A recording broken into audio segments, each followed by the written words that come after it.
Punisher's skull emblem is incredibly menacing and so iconic that it's actually used in real-life war zones, as opposed to this fictional war zone with its exploding traceurs. That's a fancy word for some dumb idiot who does parkour. Look, we're already off track. What I wanted to find out was the history behind this distinct death's head symbol, both in the comics and in the real world. So let's do that. Let's do that thing I just said. Huzzah!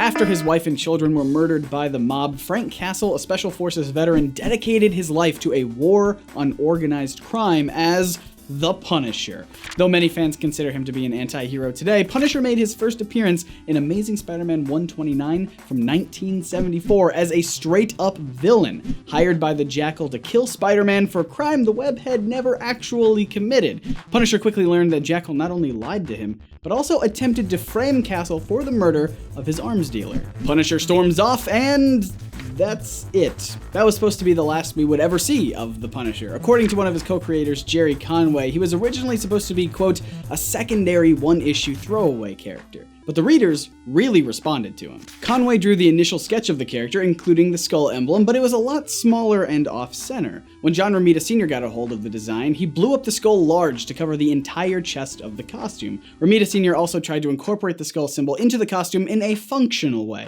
which is why the teeth were originally designed to be a part of his belt and have later been used as magazines for Punisher's array of firearms. There's also, of course, the other practical use the giant white skull plays in Punisher's costume design. It functions as a target for criminals to shoot at, which is a smart move since his chest is usually more heavily armored than the other parts of his body, especially compared to Frank's completely unprotected head.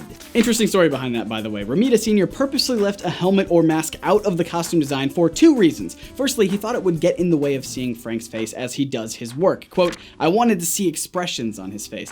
I did not want to have a mask where you don't see expressions, end quote. Secondly, he simply wanted to see if he could get away with it. He fully expected the higher-ups at Marvel to see his rendition of the character and demand that they put some sort of face-obscuring mask or helmet on him, but no one ever did. Thank goodness, too. Now that Marvel had their freshly designed character, all they needed was a name. Conway suggested the Assassin, but Stan Lee was not convinced that that would work out. Lee reportedly recycled the name Punisher from an old Fantastic Four robot villain created by Galactus, and Frank Castle the Punisher was born. As for the in-continuity reason for why Frank Castle chose the white death's head symbol as his logo, there have been a few explanations for that, like the 2004 movie where his son got him a t-shirt that the shop owner said would help ward off evil spirits, or in season 2 of the Daredevil Netflix series where Fisk tries to have Castle killed in prison, but Frank just brutally murders everyone in a fight scene that's worth watching at least 60 times, culminating in one prisoner's face bleeding all over his new, fresh, white prison jumpsuit, leaving behind a skull symbol on Frank's chest that he's inspired by when he goes full Punisher. In the comic books, probably the most well-known origin of the logo comes from issues number 52 and 53 of Marvel's The Nam comic. Before Marvel tried to vaguely cover up exactly which war Frank Castle fought in as a way of keeping him younger in the comics, he was very clearly a Vietnam vet. In the Nam comic book, Castle was sent out on a mission to kill an exceptional enemy sniper known as the Monkey. He was given this name because he would kiss the skull of a monkey that he wore around his neck before taking out a target. When Frank was captured by the Monkey and his men, he faked suicide in order to get a jump on the guards, found their supply of munitions along with a small bucket of white paint. Castle blew up the enemy's entire base of operations, setting up booby traps for the remaining hostiles, and even taunted the Monkey by painting a white skull on everything, similar to the Monkey's skull necklace. He even paints a white skull on his own chest, which we see for the first time after Castle makes a 1 in a million shot, sniping the Monkey through his own scope.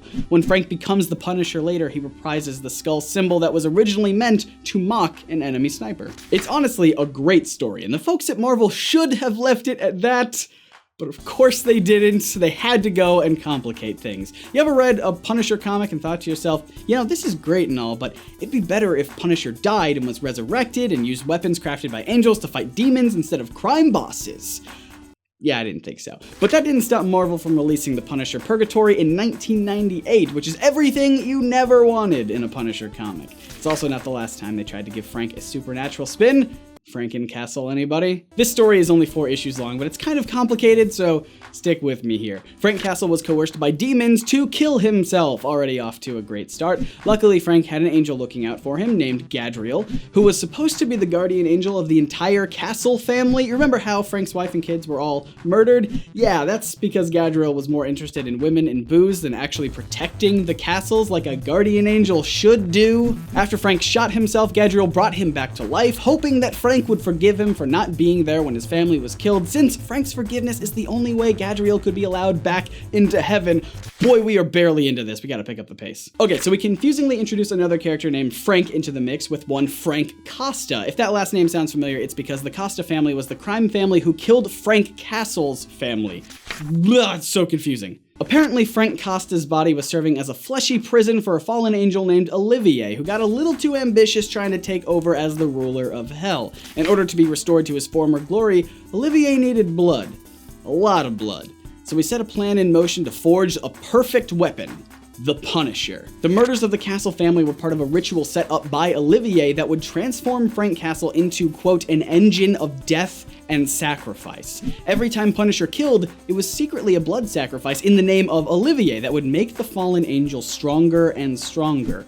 That's why Punisher wears a skull on his chest. It's supposed to resemble Olivier's face, as Frank unconsciously represents him in the mortal realm with every kill as the Punisher. When Olivier no longer needed Frank, he sent his demons to convince Castle to kill himself, which, if you recall, is where the story started. And just to wrap everything up, Punisher defeats Olivier, Frank finally forgives Gadriel after the angel sacrifices himself at the end of the battle, and Punisher hits the streets once again to fight common thugs with the angelic weaponry. The end. For now. Bit ambitious. You can see now why Marvel had purposely tried to sweep this story under the rug. Personally, I prefer the Nam story with Frank killing Monkey and... Wait, what did Monkey just refer to Castle as? American Sniper? That is super interesting. You may remember that there was a movie in 2014 titled American Sniper about the real-life US Navy SEAL Chris Kyle, loosely based on his autobiography of the same name. With over 160 confirmed kills, Kyle was the most lethal sniper in US military history and, coincidentally, had quite the love for the Punisher. The White Skull was emblazoned across everything in their unit. There was even a soldier reading a Punisher comic in the movie. As Kyle himself wrote in his memoir, and I'm just gonna read this verbatim, quote, "We called ourselves the Punishers. He's a real badass who rights wrongs, delivering vigilante justice." A movie by the same name had just come out. The Punisher wore a shirt with a stylized white skull. Our comms guy suggested it before the deployment. We all thought what the Punisher did was cool. He righted wrongs. He killed bad guys. He made wrongdoers fear him. That's what we were all about. So we adapted his symbol, a skull, and made it our own, with some modifications. We spray painted it on our Hummers and body armor, and our helmets and all our guns. And we spray painted it on every building or wall we could.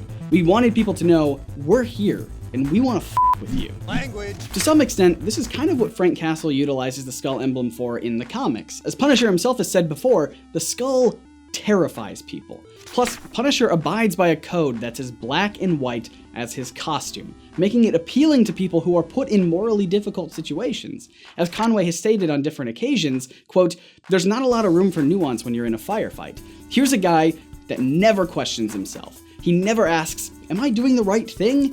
I think there's something really attractive about that to people." Even though Kyle was adamant that no unit other than SEAL Team 3 should use that symbol, it caught on with others like the 24th Infantry, the Iraqi Armed Forces, and even, interestingly enough, the comics themselves. In issues number 7 and 8 of his self-titled series from 2014, the Punisher helps out some US Special Forces soldiers with their mission, and on their next tour, they start wearing their own Punisher patch on their uniforms to honor Castle. Because of its frequent use in real-life war zones, the Punisher emblem has transcended its comic book association, becoming a symbol of military might and strength.